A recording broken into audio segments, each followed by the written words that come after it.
মহম্মদ ইউনুছক বাংলাদেশৰ অন্তৰ্বৰ্তীকালীন চৰকাৰৰ নতুন মুৰব্বী হিচাপে ঘোষণা কৰা হৈছে।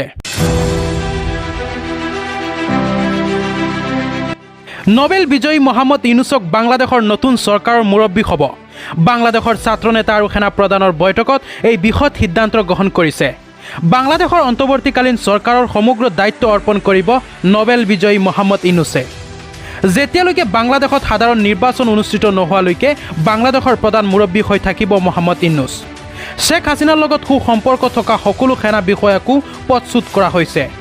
শ্বেখ হাছিনা বাংলাদেশৰ পৰা পলায়ন কৰাৰ পিছত বাংলাদেশৰ নতুন প্ৰধান মুৰব্বী হিচাপে মহম্মদ ইউনুছৰ নাম যথেষ্ট পৰিমাণে চৰ্চা লাভ কৰিছিল।